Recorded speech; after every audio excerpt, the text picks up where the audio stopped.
Retour sur les municipales, j'ai déjà parlé des municipales, j'ai déjà dit tout ce que j'avais à dire un peu sur les municipales, genre dans le sens où bah en fait voilà, il y a une vraie percée de la France insoumise, tout le monde a plus ou moins tenté de lancer des discours un peu à droite à gauche, en particulier des gens qui ont tenté de dire que la France insoumise voilà, en fait c'est parce que le PS s'était allié à la France insoumise qu'ils avaient perdu, bou, alors que la France insoumise fait les meilleurs scores qu'à peu près n'importe qui par rapport à leur score d'avant, donc bizarre comme analyse, mais on n'a pas de temps. On s'est pas de temps attardé là-dessus. Donc là, on va regarder le dernier rhinocéros qui va nous permettre de comprendre un petit peu mieux le traitement médiatique de toute cette histoire. Et de mémoire, il y a quand même quelques belles dingueries dans cet épisode. Donc c'est parti.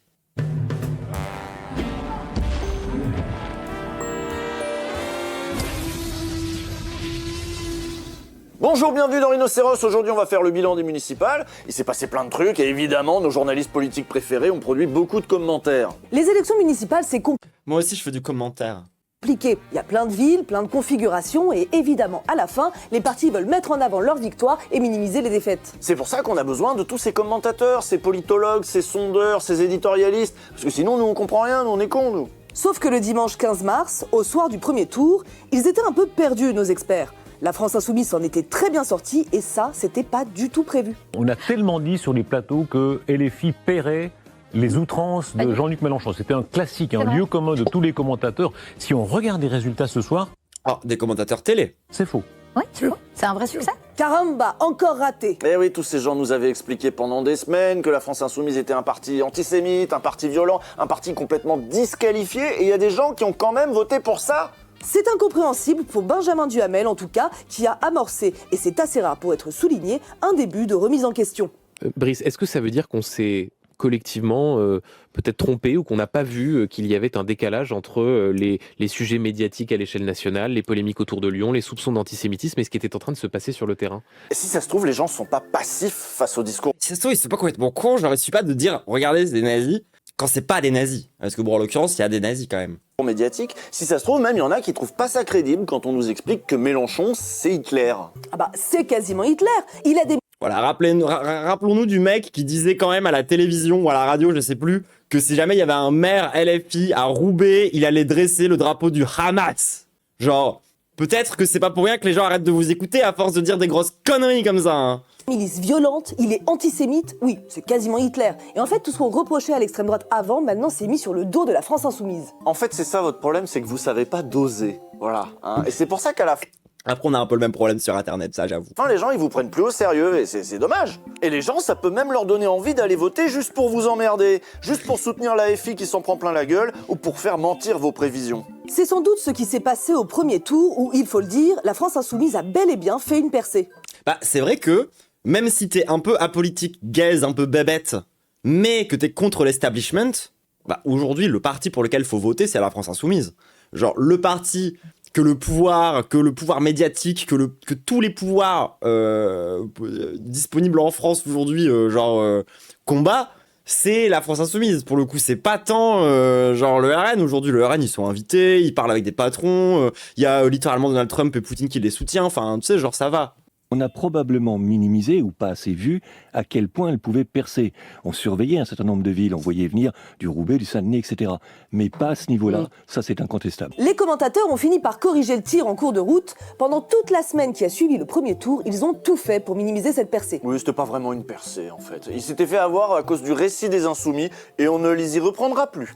Ah bah, c'est vrai qu'eux n'ont pas de récit. Sur le moment, ils étaient vraiment choqués. C'est à l'actif de Jean-Luc Mélenchon, parce qu'on disait jusqu'à la veille du vote qu'il allait payer très cher ces faux pas d'opinion, alors qu'en réalité, il a mobilisé un électorat, ça a été exactement l'inverse. Ça va quand même faire 20 ans que vous répétez qu'ils font des scores plus hauts que les sondages. Genre, ça vous dit pas de retenir les leçons de ça par hasard? C'est pas le mec dans Far Cry là, chauve, qui disait oui, la folie c'est de tout le temps reproduire le pipi dans le crâne. C'est ça, non? Genre qui font. Électorat que vous n'êtes pas parvenu à dégoûter. Et en plus, ça faisait des mois et des mois que vous nous disiez que déjà le soutien à la Palestine, c'était déjà antisémite. Vasse. Donc, évidemment, le truc Epstein, ça n'a pas ajouté grand-chose, puis c'était relativement incompréhensible pour le commun des mortels. On peut dire qu'il a flirté avec l'antisémitisme dans ses propos qui déformaient les noms. Ça, c'est typiquement, il n'y a pas d'excuse. Il n'y a pas d'excuse possible.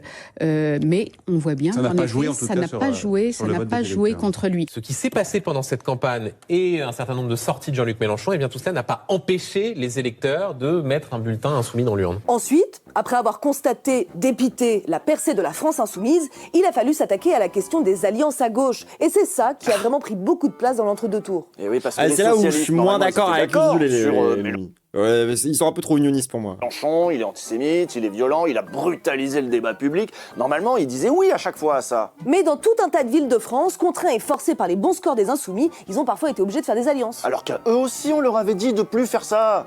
Ça veut dire quoi? Ça veut dire que tout ce qui était dit avant, c'était du jeu politique, qu'en fait, on oublie tout. Voilà, finalement, il n'y a plus suffisamment de différence entre LFI et le PS qui empêche une telle fusion. Oui, bah après, vous-même, vous disiez qu'il y avait un cordon sanitaire à respecter, qu'il fallait pas inviter l'extrême droite. Genre, vous êtes pas, genre en termes de retournage de veste, les médias français, vous êtes pas forcément, je sais pas, il y a peut-être des leçons. Oui, cette fois encore, la gauche s'est unie dans tout un tas de villes. Les accords entre LFI et le PS, rapidement renommés accords de la honte, ont été au cœur de toutes les discussions. La marginalisation totale de la France insoumise n'est toujours pas actée, et ça, c'est insupportable. Oh merde. Et là, c'est le Pardon. PS qui s'en est pris plein la gueule. Et oui, Mélenchon leur a encore tordu le bras. Ils ne sont décidément pas capables de lui tenir tête. C'est la honte. Il les humilie, il leur marche dessus, il les piétine, il les traite de minables et ils y retournent. Il a raison, Mélenchon. Il a raison. Ce Mais non, mais Pascal Praud, c'est toi qui les humilie à longueur de temps, c'est pas la France insoumise. Hein. sont des minables. Derrière cet affaissement, Genre, j'aime trop comment, genre Pascal Praud, il dit ouais, ces gens disent ça sur toi, et du coup, vu que tu acceptes, et bah, en fait, tu es une grosse merde. C'est alors que c'est lui qui a formulé que c'était des grosses merdes. moral et cette humiliation Après, c'est le PS, hein. C'est pas moi qui vais commencer à pleurer parce que, voilà, les yeux secs. Hein. politique, c'est l'effacement de la gauche non mélenchoniste qui se dessine et son alignement sur la stratégie des insoumis. Pour la gauche comme pour la France, le chemin qui mène à Mélenchon est un sentier de perdition. C'était vraiment une semaine insoumise. Sur tous les J'adore la neutralité avec laquelle c'est dit. plateaux, ça parlait de Mélenchon tout le temps. C'était incroyable. Ah oui, il faudrait compter, mais je pense que les journalistes ont plus prononcé Mélenchon que Macron. Sur France Inter, pour commenter ces accords PS-LFI, évidemment, ils ont invité dès le lundi matin François Hollande. Ah, Qui était bien sûr contre ces accords, mais même quand Benjamin Duhamel a reçu plus tard Emmanuel Grégoire, qui n'avait pourtant pas passé d'accord à Paris avec Sofia Chikirou, il est revenu sur le sujet et regardez, il est tout chamboulé, ça passe vraiment pas. pourquoi Mélenchon, pourquoi les médias, ah, c'est une bonne question, pourquoi tous les médias font comme si Mélenchon c'est toujours le mastermind ultime qui a tout prévu, alors qu'ils se contentent vraiment de juste faire une campagne de gauche? En fait, c'est parce qu'ils comprennent rien. Genre, je suis très sérieuse par rapport à ça. Genre, je pense sincèrement que les médias généralistes, officiels, télévisuels, privés, patronaux, tout ce que tu veux, tous ces médias-là, je pense qu'ils sont, genre, en termes de conscience politique, incapables de comprendre ce qui se passe avec Mélenchon. Ils ne comprennent pas. Alors que c'est pas si compliqué. Genre, c'est vraiment un mec qui mène qui fait une campagne à gauche. Une vraie campagne à gauche. Genre, tu sais, c'est juste ça, Mélenchon. Même pas plus radical que plein d'autres gens. Hein. Genre, encore une fois, moi, je trouve que c'est mou, le programme de la France Insoumise. C'est mou, sa mère. Mais c'est un vrai programme de gauche. Et du coup, comme ils sont pas capables de le comprendre, qu'ils se font baiser à chaque fois, qu'ils voient Mélenchon qui fait plus de stats, bah, la seule explication qui te reste quand t'es pas capable de comprendre la situation, c'est de penser que le mec, c'est un mastermind de baiser, ou qu'il fait de l'électoralisme, ou qu'en fait, il essaye de manipuler, ou qu'en fait, il est pas honnête. Tu vois ce que je veux dire ? La politique, il y a des positions de principe. C'est un peu comme quand des gens m'attaquent sur mes statistiques plutôt que de me répondre sur le fond, tu vois ce que je veux dire ? On a entendu pendant toute la campagne de premier tour des socialistes qui avaient des propos extrêmement C'est un peu moi la Mélenchon de Twitch, voilà. durs sur ce qu'avait pu dire Jean-Luc Mélenchon. On a vu le Parti socialiste qui prend une décision en bureau national consistant à dire il n'y a pas d'alliance nationale entre le PS et LFI. Et à partir du premier tour, on voit tout un tas d'alliances locales qui se multiplient. Vous comprenez quand même que peut-être les... Mais pourquoi ils cassent pas les couilles comme ça à la droite quand la droite fait pareil ? Les électeurs et les sympathisants se demandent si on les prend pas un peu pour des idiots. Et toi, Benjamin, t'es électeur ou sympathisant pour dire ça? Non mais pourquoi ça t'intéresse en fait? Où est la neutralité? On est sur le service public. Il est pas censé faire ça. Non, surtout que ces listes, elles ont quand même eu pas mal de bons scores. Benjamin, Un peu partout, puis comme à l'époque du NFP ou de la NUPES, bah, les gens, ils aiment bien quand il y a une union de la gauche. Alors pourquoi, quand on écoute la radio, on a l'impression que l'union de la gauche, c'est un truc dégueulasse qui devrait même pas exister? Il y a même... Alors, c'est un peu un truc dégueulasse qui devrait jamais exister, l'union du PS et de Mélenchon. Des fusions qui ont fonctionné. C'est le cas par exemple à Lyon où Grégory Doucet Mais sur les questions des législatives et sur les questions des municipales, ah oui, c'est logique en vrai, genre. a pu On va pas laisser passer la droite. garder la mairie face à Aulas, et malgré l'instrumentalisation qu'avait fait celui-ci de la mort du fasciste de Ranque. Jean-Michel Aulas avait demandé à ce qu'on affiche son portrait sur la mairie carrément. Et pourtant, Dose grâce à la fusion, l'insoumise Anaïs Bellouassa-Chérifi va faire son entrée au conseil municipal. Les Lyonnais sont antifascistes. Donc c'est la victoire de la jeune garde, quelque part, qui va entrer au conseil municipal terroriste, le Hamas presque. de Lyon, alors que Quentin a été tué. Mais bon, il y a plein de villes où ces accords Oui, bon, il y a plein de maires RN partout en France, alors que Aboubacar Cissé, il a aussi été tué. Donc, qu'est-ce que tu me casses les couilles là tout de suite? n'ont pas offert la victoire à la gauche, et Michel Zecler, ça dit quelque chose? Ziad Bouna, enfin, tu sais, genre, j'en ai des noms de gens qui meurent aussi de la main de l'extrême droite. forcément, c'est ces villes-là qu'il faut regarder. Bah oui, parce que Puis encore une fois, hein, on rappelle quand même que à la base, le conflit, la conflictualité, la bagarre a été provoquée par l'extrême droite, a été provoquée par Némésis. Certes, ils ont eu des pertes, mais les gens qui sont responsables de la violence dans ce qui s'est passé avec Quentin, c'est Némésis. du coup, c'est pas des défaites de la gauche, c'est des défaites des accords eux-mêmes. C'est l'échec des accords de la honte entre le Parti socialiste, les écologistes et la France insoumise. Sanction immédiate, défaite à Clermont-Ferrand, Limoges, Avignon, Brest, Toulouse, Poitiers, Besançon, Strasbourg, Tulle. Et hier soir, sur les plateaux télé, nous avons assisté à la mauvaise foi, au c'est pas ma faute de ses représentants. Alors il y a sans doute plein de Non mais attendez, genre, vous donnez pas des leçons de mauvaise foi, s'il vous plaît. leçons à tirer de ces élections. Il y a des coins où l'union a marché, et puis il y a des coins où on a assisté à un front anti-insoumis par toute une partie de la droite et du centre-gauche. C'est possible, mais nous ici, ce qui nous intéresse, c'est ce qu'en disent les médias. Ouais, et puis il y a eu d'autres dingueries, hein. Genre, on rappelle ce qui s'est passé à Lille, lorsque il y avait un versus entre PS et LFI, que les écolos qui étaient entre les deux, un peu comme s'ils étaient pris comme ça entre deux forces politiques, qui allaient les écraser. Il faudrait trouver un outil comme ça qui ferait une bonne métaphore par rapport à ça. Mais bref. Et du coup, les écolos qui avaient voté tous ensemble, genre à l'unanimité, enfin pas à l'unanimité, mais qui avaient voté majoritairement pour que les écolos se rejoignent la France Insoumise, et que le candidat a décidé de rejoindre le PS tout seul, et que du coup les écolos se sont effondrés sur eux-mêmes, comme des merdes, parce qu'ils ont trahi, encore, pour rejoindre des traîtres. Ce qui est cohérent en fait maintenant que j'y pense. Oui, bah oui, vous avez vu, ils en ont déjà tiré beaucoup de conclusions, puis ils ont même des revendications maintenant. Vous avez vu, ils demandent la... Ouais, vous avez raison, c'est une bonne idée ça, comme ça, un genre de... Un truc qui pourrait casser des noix comme ça. Et puis au milieu, on mettrait une couille. Tu sais, genre la couille, c'est le PS, et c'est la couille. Couille. Tête d'Olivier Faure. Ah oui, apparemment ça aussi, ils ont le droit de faire maintenant. Non mais oui, faut bien que Faure paye pour les accords de la honte. Je pense qu'Olivier Faure, il devrait démissionner. Je veux dire, Olivier Faure, aujourd'hui, devrait démissionner et le Mais les accords de la honte, c'était pas Ciotti qui rejoint le Rassemblement National? faire vraiment. Parce que bon, quand même, ça, c'est vraiment la honte. De façon à laisser émerger à ce moment-là une nouvelle génération ou laisser la place à un Glucksmann ou je ne sais pas qui tienne une ligne. Ah bah oui, tiens, un petit Glucksmann, ça serait bien Glucksmann plutôt. Bah non, vous avez vu le débat de Glucksmann contre Zemmour?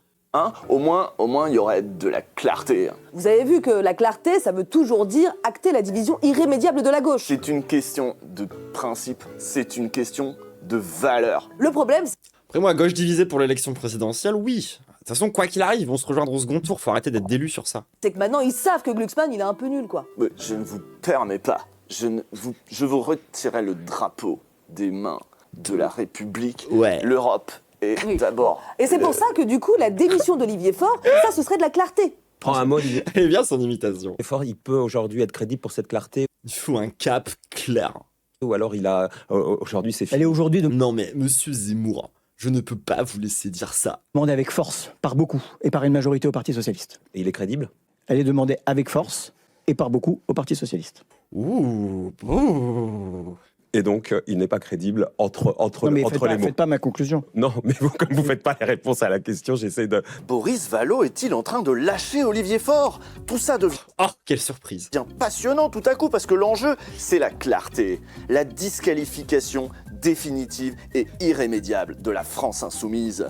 La diabolisation absolue de la France insoumise, c'est ça qu'ils veulent, c'est ça la clarté.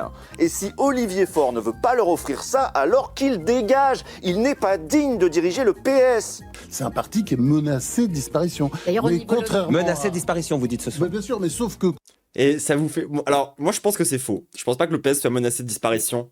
Mais j'en rêve, hein. Oh là là. Imaginez, vous êtes là comme ça, sur une plage, Genre, vous avez un martini qui a été nationalisé. Genre, il fait beau. Genre, le sable chaud, l'huile de coco. Et le PS est mort. Et genre, vous regardez l'horizon comme ça. Vous regardez les vagues. Et le PS a disparu. Et le PS est mort. Et ils l'ont enterré juste à côté de Jean-Marie Le Pen. Comme ça, il y a les deux tombes côte à côte. Comme ça, il y a genre pour la petite et la grosse commission. Et genre, toi, t'es là sur ta plage, avec ton martini national. Et tu regardes l'horizon. Et le PS est mort. J'en rêve! Contrairement à Isabelle, moi je pense qu'il peut toujours renaître. Il peut renaître avec des nouveaux patrons. Le pire, c'est qu'il avait tout bien dit sur Jean-Luc Mélenchon. La brutalisation, l'antisémitisme. Mais oui, mais le problème c'est qu'il laisse quand même les gens faire des accords derrière. Il les tient pas, quoi. Est-ce que vous diriez ce matin, c'est fini, on ne se fera plus avoir? Mais nous ne nous sommes pas fait avoir. Un peu quand même. Comme il la meuf! Oh, Olivier Faure. Appelez non, madame, c'est ce Donc que le devrait problème, comprendre. C'est marrant, c'est toujours la gauche qui se fait avoir. c'est Jean-Luc Mélenchon. Mais bien sûr, la gauche. Il n'y aura aucune association avec LFI. En fait, moi, ce que je trouve marrant, c'est que t'as la meuf qui lui pose la question « Est-ce que vous vous êtes fait avoir ?» Sauf que la réalité politique, et ça c'est vrai depuis la NUPES, et moi je suis très sérieuse par rapport à ça, c'est que je pense que c'est la France Insoumise qui se fait avoir. Je pense sincèrement que, genre, c'est la France Insoumise qui sauve les miches du PS depuis, genre, plusieurs années maintenant. Genre, lui, c'est grâce à la France Insoumise qu'ils ont eu des députés. Là, genre, les alliances qu'ils ont fait, c'est pour pas perdre le pouvoir, hein, concrètement. C'est pour pouvoir garder la main sur des mairies, c'est pour pouvoir garder la main sur des trucs comme ça. Ils se sont pas fait avoir. Je suis désolé. Pour moi, genre, le dindon de la farce, c'est bien davantage la France Insoumise hein, dans cette histoire. Ou Jean-Luc Mélenchon, ni au premier ni au deuxième tour Ce qui est un vrai reproche que je fais à la France Insoumise, il faut vraiment qu'ils arrêtent de sauver le PS comme ça, genre. de l'élection présidentielle. Les écolos se sont plantés sur les municipales, ils ont perdu beaucoup de leurs grandes villes et parfois il se dit que Marine Tondelier serait contre. LFI a aussi des députés grâce au PS. C'est vrai, mais moins. Genre, il y a quand même une notion de proportionnalité qui est à prendre en compte, tu vois. Testé en interne, mais les journalistes ne demandent pas sa tête. Gabriel Attal, il dirige le parti présidentiel qui s'est... De toute façon, une alliance électorale, tu la fais pas s'il n'y a pas les deux qui peuvent gagner dedans, hein, quelque chose. Tu vois ce que je veux dire? viandé avec... Mais moi, je pense que je suis un peu prête à perdre 2-3 trucs pour plus avoir le PS. Dati, qui s'est viandé avec Vassal, qui a quasiment rien gagné, mais personne ne demande la tête de Gabriel Attal. Il lui demande même pas s'il pense à démissionner. Hein. Écoutez ce qu'on lui demande à Attal, toujours sur France Inter. Et on va parler dans un instant de 2027, juste d'un mot rapidement aussi sur la gauche et ce qui s'est passé à gauche. Mais est-ce que France Inter devrait pas tout repeindre en bleu maintenant?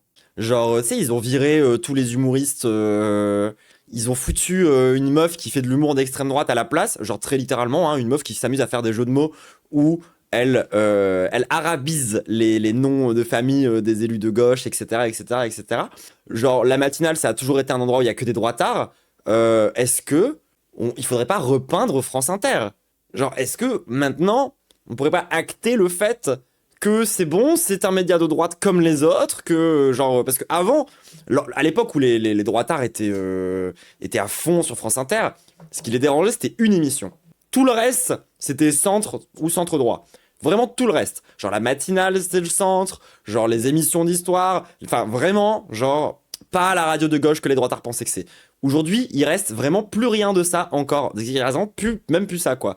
Et il y a encore des droitards pour se plaindre que c'est une radio de gauche, au passage. Bon, ça montre quand même leur déconnexion totale et leurs exigences complètement dégénérées. Mais, genre, oui, moi, je pense faut arrêter avec cette DA, là. Ça, c'est la DA de l'époque où t'avais des proches qui se foutaient de la gueule de Jean-Marie Le Pen devant tout le monde et où c'était un banger. Faut virer ça. Ils rendent plus honneur à cette couleur.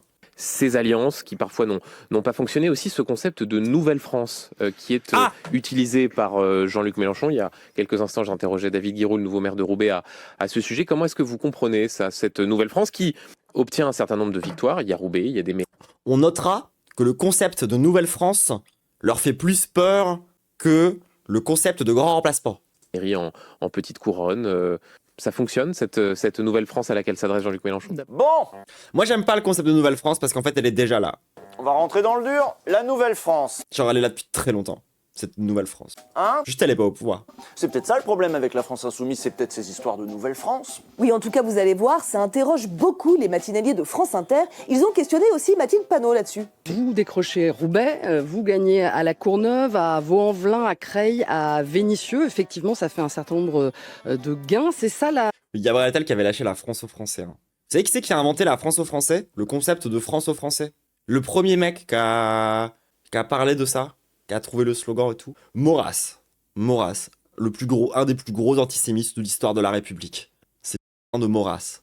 Un mec qui a, genre, quand il a été condamné, hein, il a dit que c'était la revanche de Dreyfus. Pour vous dire le niveau d'antisémitisme du mec, quand même. La Nouvelle-France, ce concept que vous avez avancé pendant toute cette campagne municipale? Oui, après c'est LFI qui est antisémite, hein, mais bref. J'aimerais, Mathilde Panot, qu'on s'arrête un instant sur cette expression Nouvelle-France, parce que parfois on a un peu de mal à en comprendre le sens. Et le lendemain, ils ont posé la question aussi à David Guiraud. C'est quoi la Nouvelle-France Ouais, puis Mais vous avez 4 neurones, hein. promouvoir la Nouvelle-France, est-ce que ce serait pas un peu du racisme anti-blanc? David Guiraud, je voudrais qu'on essaie de comprendre ce que signifie votre élection à Roubaix pour la France Insoumise. Vous êtes l'un des exemples de cette... C'est vraiment parce que Nouvelle-France, ils comprennent pas, mais encore une fois, grand remplacement, personne n'a besoin de leur expliquer. Grand remplacement qui est aussi un concept de Maurras, au passage. Nouvelle-France, sans qu'on sache précisément ce que ça veut dire. Est-ce que cette Il serait si fier aujourd'hui. Nouvelle-France, c'est une... Il faut nous expliquer à nos auditeurs. Est-ce que c'est une question de... Je vois que ça vous fait sourire, de couleur de peau, Ah ben, on se demande qui c'est qui vient poser la question raciale dans cette histoire.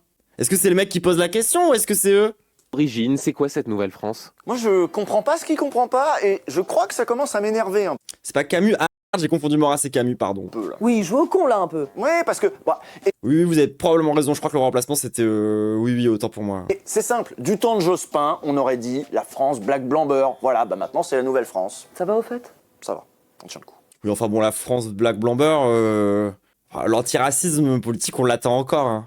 Donc la Nouvelle-France, ce sont... Alors, moi, ça me rassure pas quand tu compares la France Insoumise à black blanc beurre. Je redeviens anti-LFI.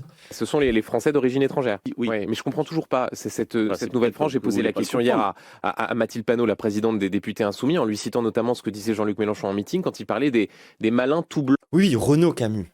Blancs tout moches. La Nouvelle-France, c'est ça? C'est l'inverse des tout blancs tout moches? Mais non, bon...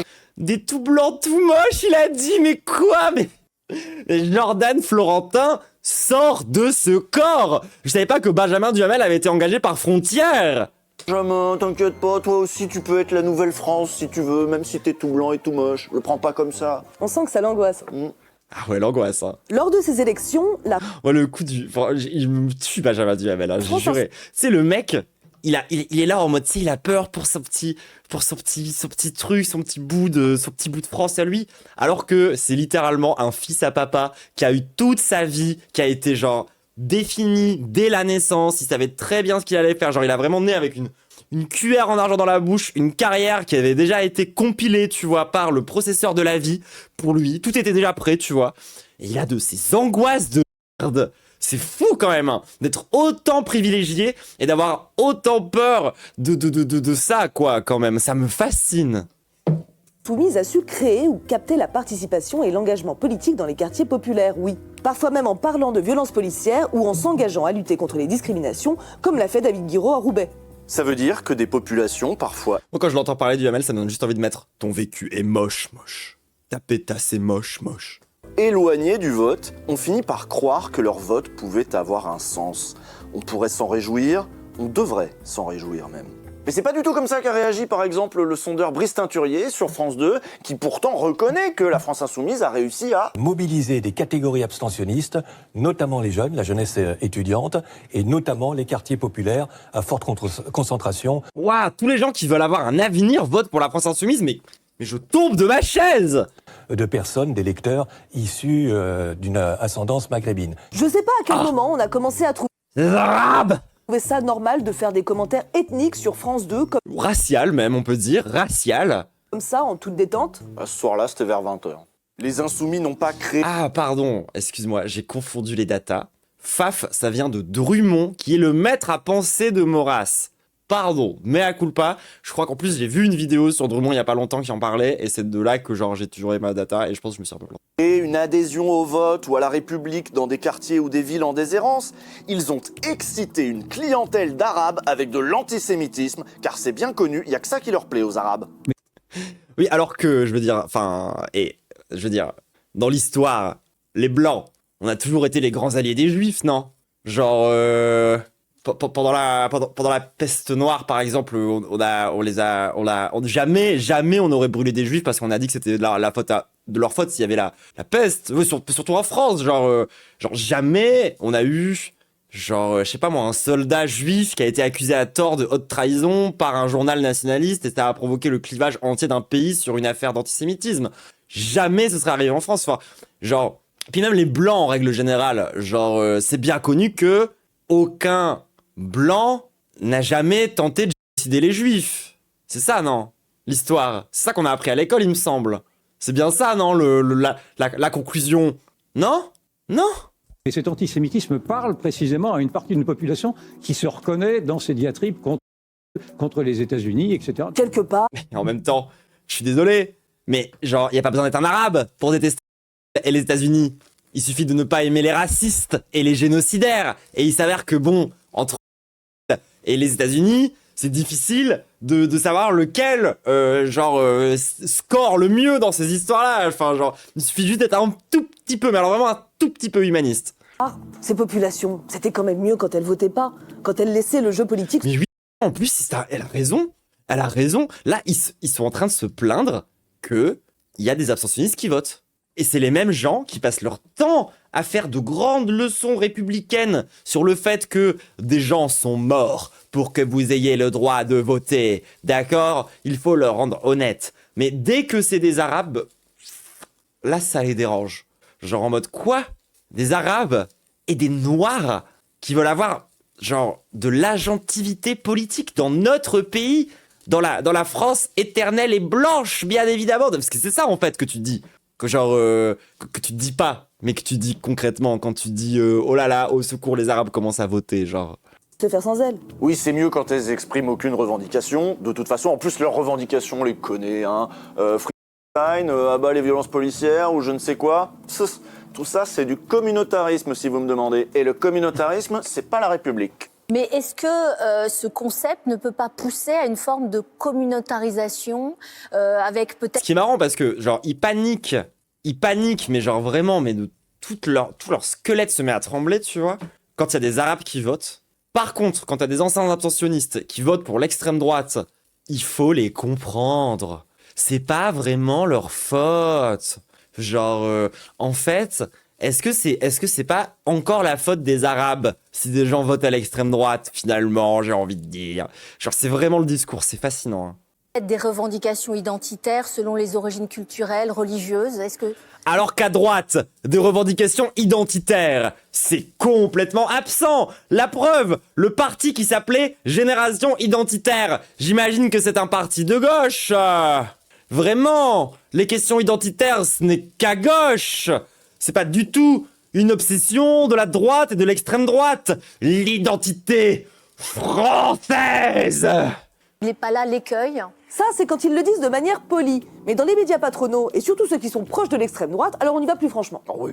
Beaucoup diraient, pardon, Jean-Luc Mélenchon, par des prises de parole, certains candidats par des prises de parole ont divisé la France en parlant de Nouvelle France, en parlant de créolisation. Voilà, ça y est, maintenant, c'est la France Insoumise qui est à l'origine du racisme en France. En insistant sur... Pas du tout le parti qui a été fondé par un tortionnaire de l'Algérie qui a torturé littéralement des Arabes, qui a genre coupé les tétons des femmes. C'est vraiment, ouais, bien sûr, j'y crois à mort. Les racisés dans certains coins de France, beaucoup se sont dit vous excluez une partie de la situation, c'est vous qui divisez la France, c'est vous les néo-fascistes. La Nouvelle France, les Insoumis l'ont expliqué des dizaines de fois, et Mathilde Panot l'a redit sur France Inter d'ailleurs face aux jeunes du Hamel, c'est les mères célibataires, c'est les étudiants dans la galère, les diplômés précarisés, et oui, c'est aussi la France des quartiers populaires, y compris celle issue de l'immigration, mais manifestement, c'est là-dessus qu'ils ont tous bloqué. C'est au courant qu'il y a des blancs qui votent pour la FI ou pas, genre? Célébrer ou même juste reconnaître la diversité du pays. Dans la droite, chaque accusation est un aveu. En vrai, oui, de fou. C'est devenu une... J'aime pas trop les règles générales comme ça, un peu psychanalytiques, mais la vérité, c'est quand même un peu réel à la droite, genre... Une attaque contre les blancs. Et il n'y a pas que Duhamel que ça stresse. On ne va pas faire semblant de ne pas voir, c'est la Nouvelle France contre la France blanche. Donc ce qui s'installe là, c'est le débat, excusez-moi, de... Désolé, je suis pas du côté de la France blanche quand tu me présentes le versus. Genre, non mais attendez, genre la meuf, elle est en mode, elle présente le débat en mode, c'est la France blanche contre la Nouvelle France, et elle trouve que le problème c'est la Nouvelle France. C'est alors que clairement, les Républicains, autant que le RN, que Reconquête, tout ça, assument complètement d'être pour la France blanche. Oui, puis pareil, tous les LGBT, apparemment, on n'est pas blanc du coup dans l'histoire, ça n'existe pas. Parce que bon, bah pareil, hein, c'est quand même un peu le seul parti qui propose quelque chose d'à peu près correct par rapport aux LGBT. Il y en a des blancs aussi, hein. De la présidentielle. Et oui, le débat des présidentielles, on vous l'annonce, ce sera est-ce qu'il faut voter avec les Arabes ou contre les Arabes? En réalité, qu'est-ce que Bah, ça paraît assez évident. veut dire Jean-Luc Mélenchon? C'est Oui, en 4 cas, la meuf dit que c'est mieux le suprémacisme blanc. Non mais on en est là, hein.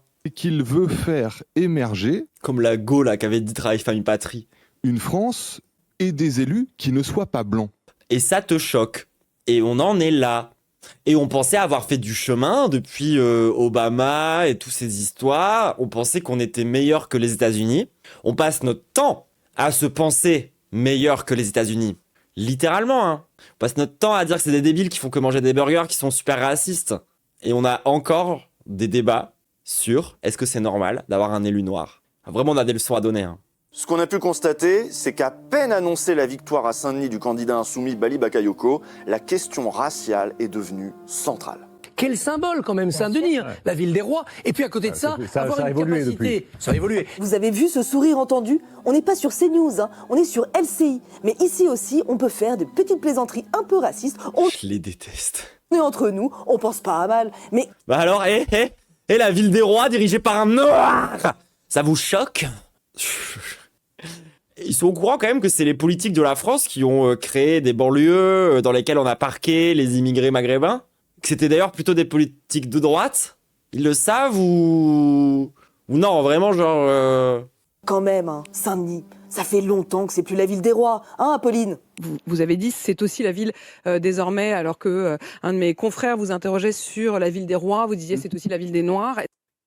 Bah ça du coup on en a déjà parlé dans la capsule que j'ai faite sur les municipales qui est sortie aujourd'hui je crois.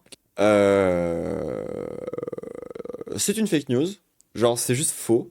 Et là on a Apolline de Malherbe qui, devant la France entière, se ridiculise, autant en tant que journaliste que commentatrice politique. Et je pense que ça devrait finir par avoir des conséquences quand même, ce genre de truc au bout d'un moment, non? Quand même. Est-ce que ça compte pour vous?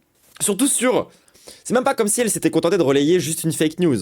Elle a relayé une fake news raciste. Une fake news de suprémacistes blancs. Ce qui n'est absolument pas la première fois à la télé, qu'on s'entende. Mais est-ce que ça va finir par avoir des conséquences? Genre, le minimum qu'on demande quand même à ces gens-là, c'est de faire bélec à ça, quoi. Enfin... Alors ça, vous l'avez peut-être vu passer, le nouveau maire de Saint-Denis était invité à commenter une phrase qu'il avait prononcée, sauf qu'il ne l'avait jamais prononcée. Ah, il n'a jamais dit c'est la ville. Oui, le fait que pour eux, ça soit vraisemblable, c'est déjà une dinguerie, genre. Qu'ils remettent même pas cette info-là en doute, ça en dit très long sur leur univers mental. Des noirs. Ça, c'était une intox qui a circulé sur X, relayée par des comptes d'extrême droite, et c'est arrivé jusque sur nos plateaux télé. Et après, c'est la France Insoumise qui est raciste, exactement. Y compris sur le plateau de C'est ce soir, le lundi 16 mars. Le lendemain, Karim Rissouli a dû faire une petite mise au point. Concernant L'idole d'Usul. Je pense que ça a fait pleurer Usul de faire ça dans sa vidéo. l'émission d'hier qui était consacrée au municipal au lendemain du premier tour, où une fausse information a été relayée sur ce plateau à plusieurs reprises. Il a été reproché, il aurait été surprise d'ailleurs, au nouveau maire insoumis de Saint-Denis, Bali Bagayoko, d'avoir dit la phrase suivante: Saint-Denis est désormais la ville des Noirs, phrase qui en réalité n'a jamais été prononcée. Et nous vous devions, en tout cas, si vous avez regardé l'émission, cette clarification ce soir. Oui, j'ai moi-même été induit en erreur, donc j'en suis naturellement désolé. Et oui, Je vais le genre. Oh bah zut alors. Oh merde. Oh bah alors. Oh bah. Heureusement que la parole raciste n'a aucune conséquence dans ce pays, hein. Que personne n'en meurt. Merci, hein. Ah, c'est dommage. regardez comme il est désolé, Arthur Chevalier. Il s'est fait avoir. Il y croyait, lui, à la ville des Noirs. S'en bat tellement les couilles. Sur le plateau, cette citation avait été rapportée par le Il a pas l'air désolé? Oui, en effet. très sérieux Alexandre Devecchio du Figaro. Comment imaginer une seconde que ce journaliste scrupuleux pourrait relayer bêtement une fake news de la fachosphère? Et c'est vrai que sur le plateau, je me souviens, Laura Adler, elle y croyait pas trop. Elle était là, bah, c'est bizarre quand même qu'il ait dit ça. Oh, ça m'étonne, hein. Bah, pour Chevalier et Devecchio, ça faisait sens, hein. Un noir pourrait tout à fait dire ça, par provocation, pour nous faire peur, à nous les blancs tout moches. Tiens, bah justement, Éric Ton vécu est moche, moche. Tegner, lui, par exemple, Pétasse, c'est moche, moche. ça lui a fait très peur. Pardonnez. Tu l'emmènes aussi noche.